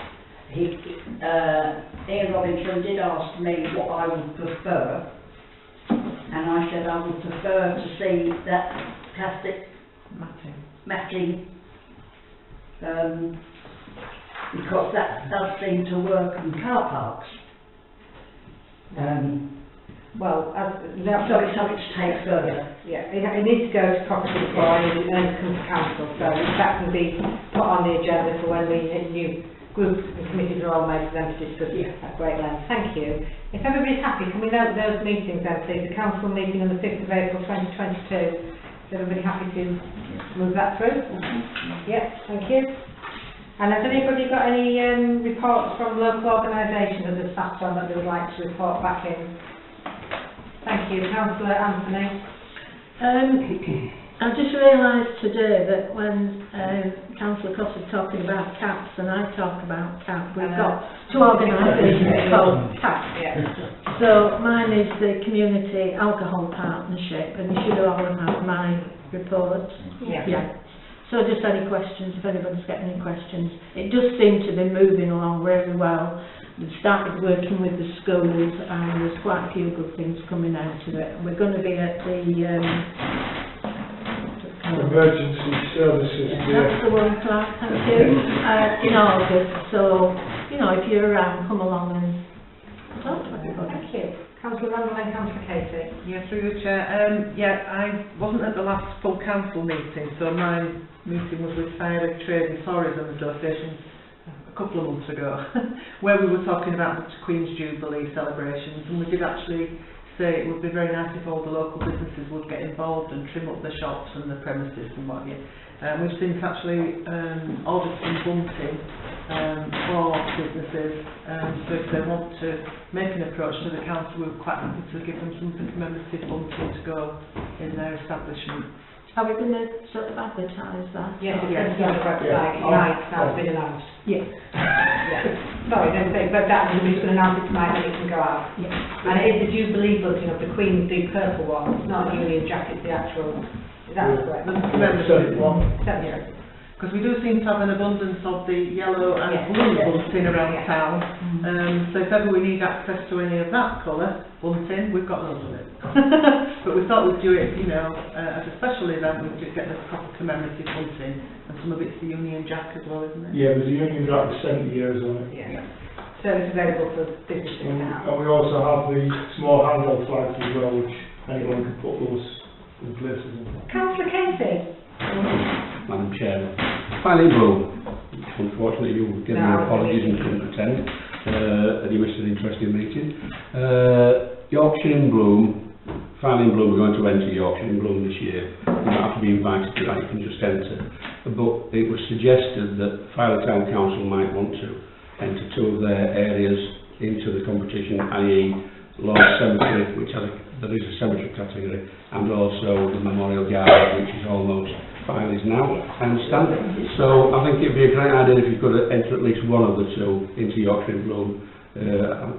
It's a straightforward process if you go on the Yorkshire in Bloom website. I've had a word with the clerk about it. Yeah, we just got to bring that up, as you said, let's bring it up first meeting, we'll do it immediately. Yeah. And there's the events and lighting, but I do think, Audrey, we have done that before at the cemetery, haven't we? Yes, yeah. Yeah, so we are aware of the process, but thank you very much, Councillor Casey. Would you like to come back with anything there? Are you good? No, I was going to say, I'm in agreement with that, so that'll be really good. It's very difficult because we've not had us having our meetings coming through our committees. A lot of this would just go through committees then come. But we'll get there, won't we? We'll get the committee sorted next week. Is anybody else doing that anything we'd like to report in? If not, I can move swiftly on to number 12, schedules of payment. So if you haven't got any questions regarding these, Councillor Gay. David, I've got a question. I don't know if it's a typo on the date or insurance. 1st of 4th, 2020 to 31st of the 3rd. Third one down and fourth one down. 1st of 4th, 2022, 31st of March, 2022. Should it be 23? That should be 23. Yeah. That's all. I did a lot a month. Minus a month. Okay, does anybody else got any questions regarding this? Right, then can I have a proposer and a seconder to approve it, please? So, proposed by Councillor Font, seconded by Councillor Randall. Councillor Robinson, and another question by I do apologise. The Teal Close, the reduced freedom, remove waste, Teal Close. It's we have a requirement to look after some of the areas around the allotment area, Right. which is not covered by the allotment lease. Okay. So there was a need to do some repair work there. That little peculiar patch of land, isn't Yes. it? At the back of those houses. That's it. It doesn't belong to Scarborough and it doesn't belong to the allotment, so it ends up being us that have to do Right, it. okay. We've also got a similar patch on the entrance to it, from the entrance gate up to where the shop is. That area there is also doesn't fall in anybody's category, so it costs us to keep that area clean and tidy and that ditch put out as well. Thank you. Okay, nothing else, Councillor Cockle. You know, we saw these areas that shall we say, are almost within our ownership or adjacent to but unregistered, you know, is there any benefit for getting them registered? Because we show that we have maintained and looked after them, so we could get them registered. They are in our registration. They are owned by us, but they're not under, they do not form part of the agreement with the allotment association. So, sorry, just to clarify, are you saying that according to the land registry? Because the land registry, we own the land, That's right. but within the allotment lease, they are not named in the allotment lease, so it's a different area. So we have them. Councillor Ross. Can I ask if we Not yet, but I wasn't going to register it until we got to a point of having a lease that was agreed by all. Okay, so, Sorry, I feel that it would be better before we get the lease that we have it registered. It would, I'm going to just we can bring back up the property Yeah. again. Well, what we were worried about there was the fact that they could register it as well. yes. Carl? But it's definitely in our ownership. All the leases say that it is owned by us. Yeah. It's not owned by anyone else. The meeting, that's all. Yeah. So it's something that could again be put on the agenda for property to be looked at to, councillor. Yeah, because that will have been owned by the Farley Urban District Council and passed over to the Town Council Town Council. in reorganisation in '74. So there's no argument. There's absolutely no argument as to the ownership of the land.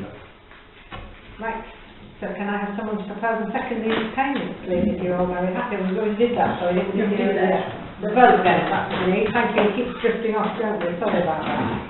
Right, that's that, let's go to number 13. Now, I've put this on here, but obviously I've spoken with Lisa tonight, and I'll ask the council. At the last meeting, we did have a resolution for all decisions to come back to this council. So, my question is, you can put somebody else on this at pleasure, but if Lisa takes it back and is agreeable to come monthly so we can get things passed and moved on, then there's no need to continue the meetings that we're having. But if you would all like to, until that happens, if you would like to put somebody on this position, I'm happy to do that this evening, but I think it'll be a quick decision from them to decide. What would you like to do? Would you like to put somebody on until we've made a decision? There's Linda and I sit on the steering group along with the three borough councillors. So the volunteers, anybody wants to go on it, you know, you can do. Councillor Howgate and Councillor Robinson? Because you're chair of finance at this moment in time, so. And they are Zoom meetings. The Zoom meeting. Till it's resolved for it to come back. Yeah. Yeah, okay, so can we have a vote with that, please? So we're happy for Councillor Howgate and Councillor Robinson until we get sorted. Sorry, can Yes, sir. saying both? There's two going on. So we just wanted one. You just We wanted can have as one? many as you like. If it's On going the- to come back to Because it's coming back here. council, it doesn't really matter. It's just a matter because it's on the agenda to discuss it. I mean, it's just a... We well, talked about it last month. I did, yeah. Well, it got voted last month and it had to come back. Yes. Clark. The only thing I would say is that the terms of reference which have already been agreed for those particular groups have already been approved to say that they are looking to have an element of agreement amongst those. Because if it comes back solely to this particular committee, then there will be a conflict of interest potentially between the borough councillors and the councillors. May I suggest that instead of having them here, that we have the investment group meeting maybe the day before Yes, so or 2 days before, so that we can have the meeting and potentially then have it tabled at this meeting with the relevant proposals, so that we can ratify or resolve those here. yes, because what we're doing now is like we've had this full council tonight and now we're having this meeting tomorrow, which will have to come back to next week, next month. We're doing things, so it's all a little bit, so that makes a lot more sense. Councillor. But you actually, yes, that's 3 meetings in effect, as you're saying, if we wanted to reduce the number of meetings, or if we do it the way Clark suggests, that we have the investment meeting on one day and The day before council council. the next day. But I wonder, could we not just ask that the borough councillors don't vote? If there's going to be a conflict of interest. No, I would suggest in terms of reference of that particular group, that the idea is you come to a consensus within that group as to what's going forward. So I would suggest that we have maybe a meeting of the investment group a week beforehand, like on the Wednesday or Thursday beforehand. The proposals then come forward. I can then table them as part of the agenda for the next meeting, which allows this group here to come back to say yea or nay, and we can then just pass those resolutions on. We don't have to wait till the next meeting. I think as well what complicated it was when Scarborough, Lisa Dixon asked if that group could make decisions on behalf, because that wasn't the point of it initially, it was just a talking and moving things through. So we were happy to do that. But it makes more sense to have the meeting, the investment meeting before, rather than come back to the next day. So we can definitely discuss that. We could still have a difference of opinion, or a conflict of interest for the borough councillors. Well, when they're talking as borough councillors, that's what they will have to put forward, and when because they are sitting as borough councillors, they're not sitting as Farley Town councillors on this, so they can only report back as borough councillors. Although Cockrell was voted on Farley Town Council last week. Councillor Farley Dixon. Town. No, but they sit on the actual group, on the group of borough councillors. The only Farley Town councillors on the group Right, that's fine. is us two. And I'm just asking if anybody else wants to sit on it. And yes. I think what was suggested was that there would be one additional Farley Town councillor, so that the group would be balanced. Balance from 3 to 3. Yes, I understand that, but that hasn't been, there's not a resolution on that, because initially it was 3 borough councillors and 2 Farley Town councillors. I think it's getting way more complicated than it needs to be, because everything's going to come back here anyway. So there's no vote happening at this meeting. So just keeps us informed. I think I always deal with so that. in the first instance then, We're not informed. shall we get the, at this moment in time, we have a chair of finance on it, which replaces Councillor Haxley as he was. We'll have a discussion with the steering group, and then we'll see where we go when the new committees are all going forward. Is everybody happy with that status quo, just to replace Councillor Halgate from late Councillor Haxley? Yeah, right back. Thank you. Pardon? Do we need to vote there? Do we need to vote? Can we have a vote? Yes. Do we need to vote? We don't vote. We should vote. Yes, thank you. Armed Forces Day has already been touched on. Has anybody got any discussions they'd like to say about that, whether it's actually on the present? Yes, thank you, Councillor Gate. Flagpole? Yeah. We have a flagpole in Memorial Gardens, so that would be my only concern. And, actually too, the vistas are about a view to see everything, and are about over the bay. Well, when you stood in Glen Gardens, you can't actually see them unless you go to the little golf course. We're talking about Crescent, or we're talking about Glen Gardens? Well, we were going to have it in Memorial Gardens, Yeah. and now we've been asked to look at having it on the Crescent Gardens, where the flagpole is on the Crescent. It said please. The end of Glen Gardens to the beginning of Crescent Gardens. Yeah, it's on the Crescent Gardens, and then White Lodge. Near the White Lodge. Near the mayor's. Near the mayor's, yeah. So it's where the green flag is normally there. Crescent Gardens. Oh, there is a I flagpole. would rather it was there, so we can all watch it. Okay, thank you, Councillor I Fox. propose that we say that and let them do that. Thank you, can we second for that? Yep. Yep. Everybody happy? Yes. Yep, so that's that. Yeah, I'll pass that on to Mike. Thank you very much.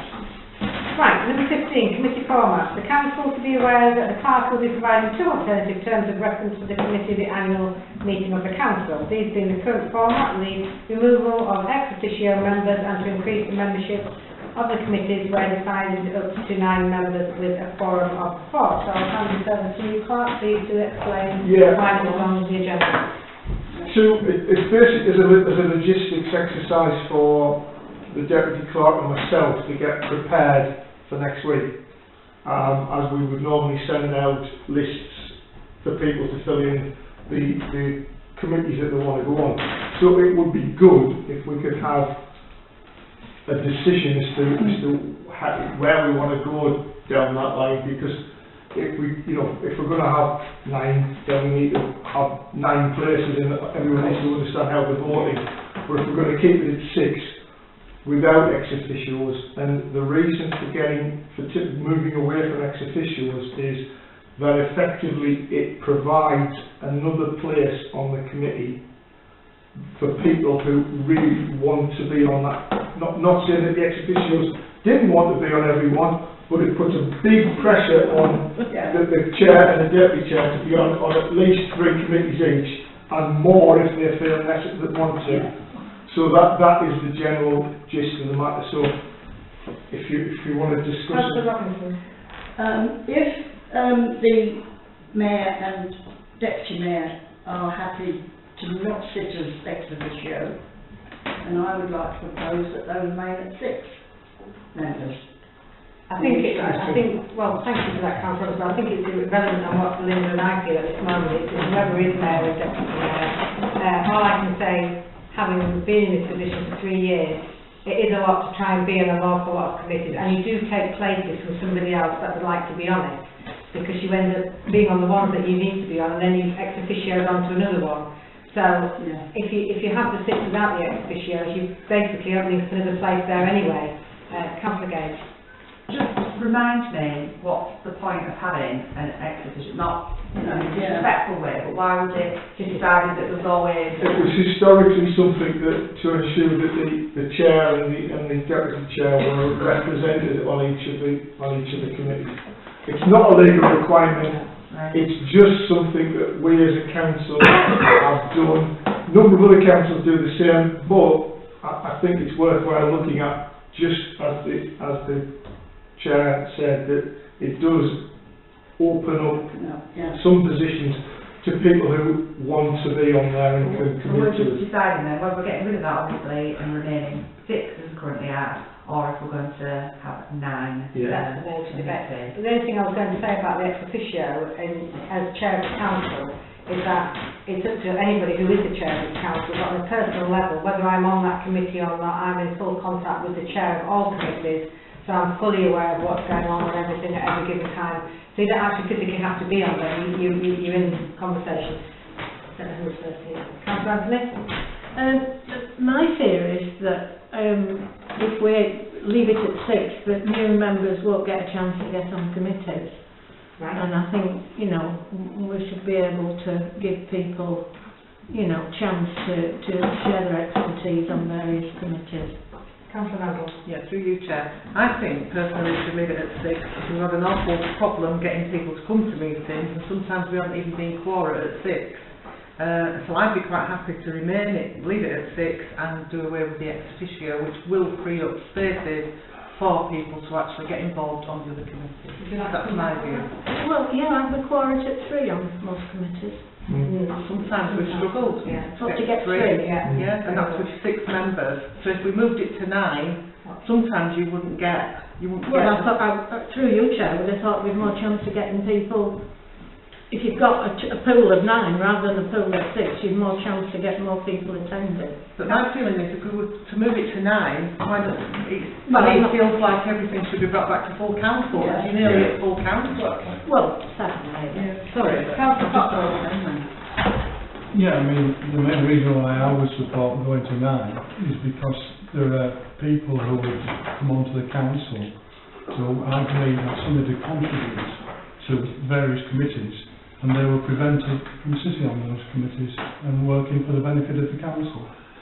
I think prevented is a bit of a strong word, Councillor Cotterill, because it's a democratic vote. They're prevented because of the restriction on the numbers. Oh, thank you for clarifying that. I thought you meant it with a different manner there. Can I just say that they were prevented because they came onto the council late in the year and the committees had already been decided. Not always this the case. time. Well, I don't think there were any places really, or maybe one.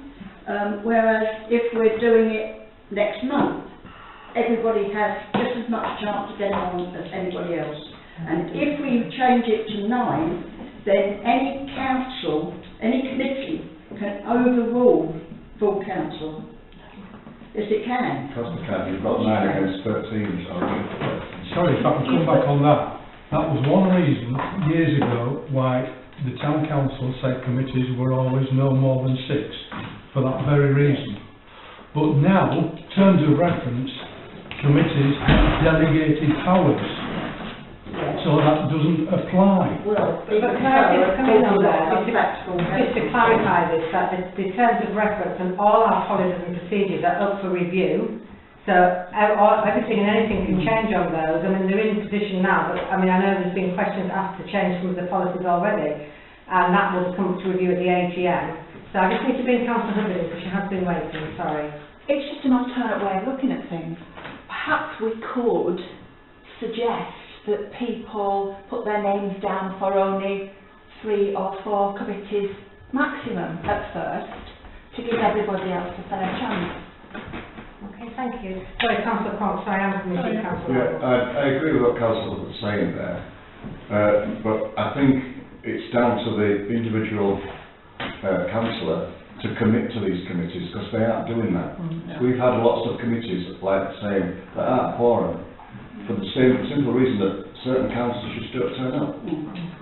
Councillor Halgate. Unfortunately, last year it was very unprecedented. We had certain councillors that didn't go to any meetings at all, whether their own committees or not, never attended any meetings, and very well attended council meetings, never mind a committee meeting. And unfortunately we had 2 members that died quite suddenly, which actually left things short, so it was unprecedented. But apart from that, 6 have worked years before we had all this stuff last year. 6 works, so I think if you get rid of ex officios, which gives an extra space on that committee, I mean, I'm happy to stay at 6. Okay, thank you. Councillor. I was just going to say, if we did get rid of the ex officios, that's just 6 spaces straight away, and I am in favour of what you said, if you just put your name down for 2 or 3 committees per council. Oh, well, yes, Councillor Robertson. But you need the commitment, whatever you put your name forward we are to. committing to the committee, and we can virtually guarantee that, other than very exceptional circumstances, we will attend any committee meeting. I don't see that you can start cutting up. If you say you could only put your name down to 2 or 3, and we all put our name down to 2 or 3, you could end up with committees that haven't got enough people on them.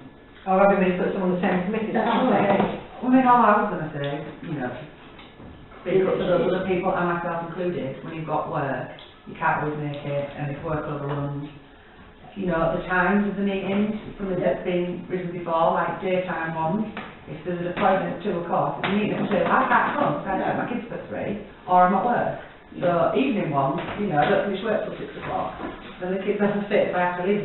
So for me, to say, I put my hand up and, you know, effectively be on 4 committees, and I know I'm never going to be able to turn up to them, it just doesn't make any sense personally for me to do that.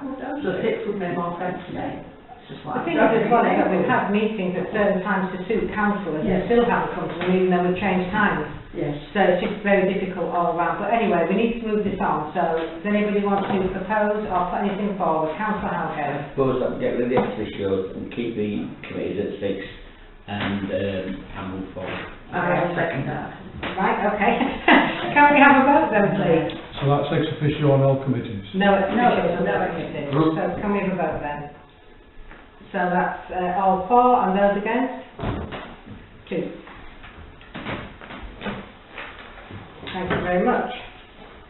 Right, signage adjacent to Parish Wood. Yes, sorry. While we're talking about that, the present version of standing orders states that all decisions are to be taken by a show of hands. Yes. From experience of many annual meetings, I would suggest this is not practical when dealing with appointments. It must be a logistical nightmare, particularly for our staff. And I would propose that all voting for appointments at the AGM are by voting papers. Yes. By appointments, what do you mean, sorry? You mean about Who sits on which committees? You're just talking about committees. Well, committees, alright, I'm the mayor. Well, I don't really feel we can discuss that because it's not on the agenda tonight, but if you'd like to put it on the agenda another time, it can be discussed. We did I can propose it. Well, you can't really, because there's nothing about the mayor on here to I'm sorry. or the deputy I'm mayor. sorry, we're talking about the committees, we're talking about committees. the general meeting, and I can propose what I want. Okay, well, I'll just get clarification. When I spoke to the clerk, he said it's not on the agenda. So It's not on the agenda, So we shouldn't really propose anything for that. But what I can do, which I have looked into, is that you can, as of next week, if we decide to go whatever route we decide to go down to, we can suspend Standing Order 3S, which I think it is, and propose that whichever we decide was required by a vote, we do that. That's quite within the realms of what we need to do. I've also prepared a change in the standing orders for approval next week, if possible, to state that the council would have a decision, be able to decide which type of voting they use. Because, as you rightly say, Councillor Cockrell, for myself and the Deputy Clerk, it is a logistical nightmare to have to try and do... I'm sorry, Clark, the logistical nightmare might be for committees, but it's not for who's going to be mayor and deputy mayor. Just for clarification, it's not... They can be either, and it should only be used to, and within what I've changed the standing order to say, to maintain the integrity of the process, not for everything. Because it's not needed. It has to be voted through. It has to be voted at the time. So for clarification, will that proposal be on the agenda for the AGM before any voting takes place? We can either have that on the agenda first, or you can vote to suspend Standing Order 3. One or other? Yes. I'll be content with it. My only question to you, just out of pure interest, is I understand for committees, but for being mayor or deputy mayor, are we not better to be open and transparent about who's voting? Why has it got to be a secret who's voting for who? I mean, we all work on the same council, we're all going to work together as a group, as a committee, so why would we need it to be... Well, I'm just going back to years gone by, which I think was better. Because I just think that brings, it's not a pleasant working environment then, is it? Because if you're not good to your convictions of who you're voting or not voting to, say Vicky stands for mayor and somebody doesn't want to vote for her, then that's fine, there's no issue with it, but to make it secret, it seems to be a bit of a... And I do feel that a recorded vote trumps so it has to be recorded. I would put forward to be recorded then. I think we need to be an open council, an open working council.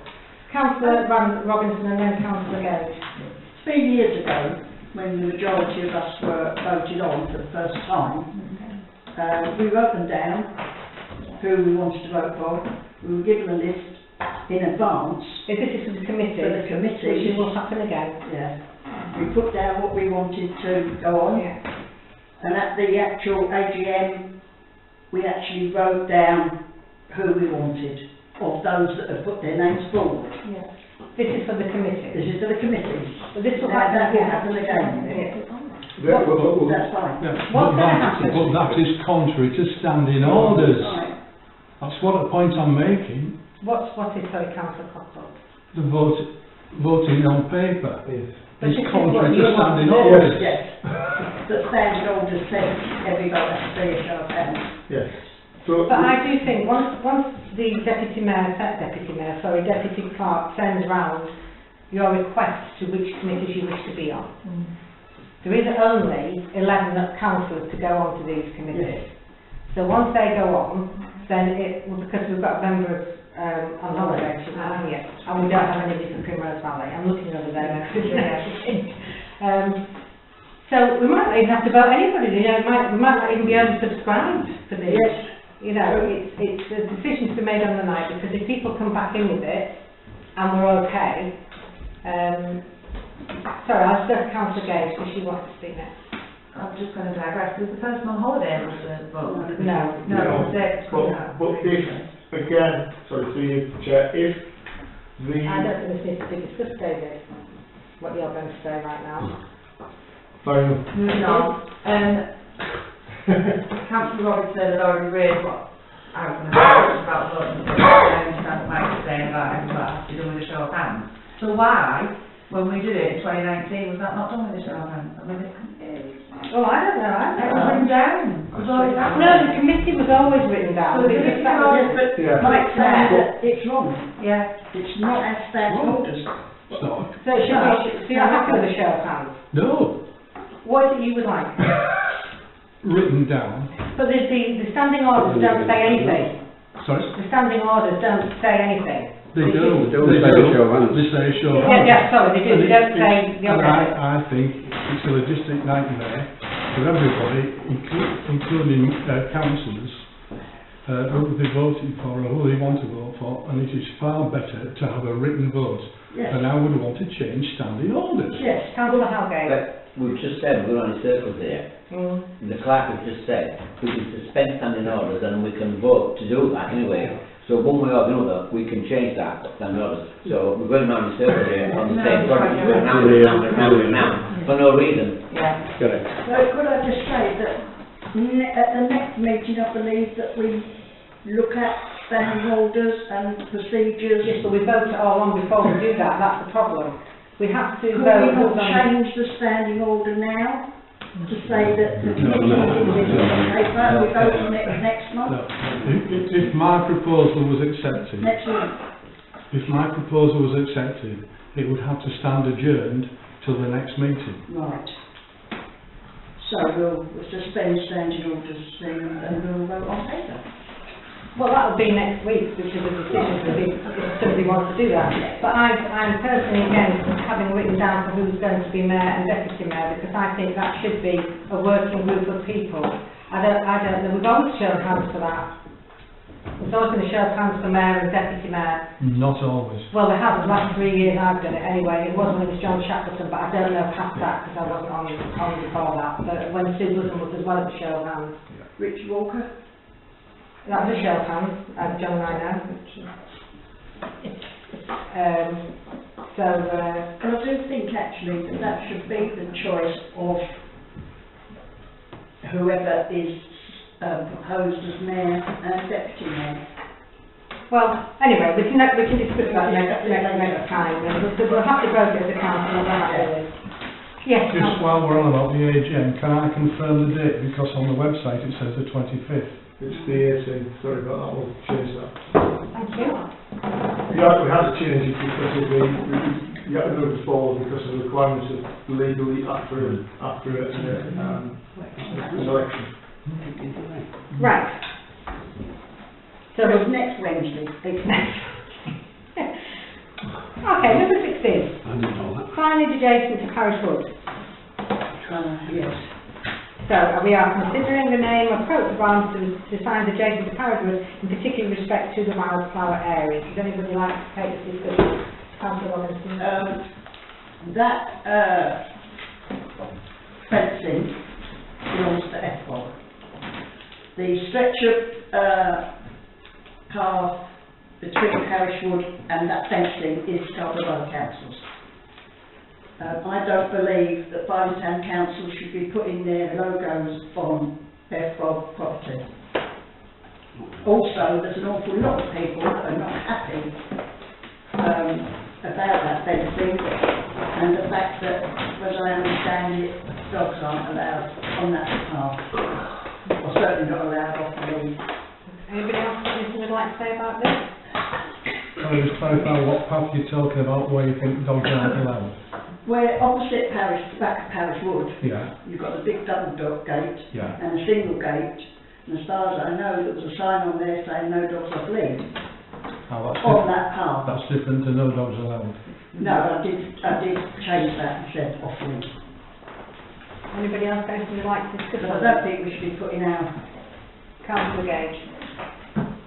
So are we not, so signage adjacent to Parish Wood, are we specifically talking about then that area, the back of, so not the front? I know there's a sign at the front of Parish Wood, isn't there, already? We're not about updating that, just remember it. Yeah. and out of Parish Wood, Yeah. and then there's FBOG fence, Yeah. and they're wanting us to put our logo on it, so that we agree basically that there's no dogs off lead. And they're wanting the sign saying Farnham Town Council, Yeah. no dogs off lead. Yeah. So that's the signage. Well, they're just, the little sign saying no dogs off lead. Can I just bring the parking full clarification, please, and then we can get from the phone, and I'll bring you in Councillor Cockle, thank you. FBOG have requested so that on the signage it will be an FBOG sign, but it will be one that has been supported by both Scarborough Council and Farnham Town Council, which is to basically attempt to prevent major access through their wildlife area.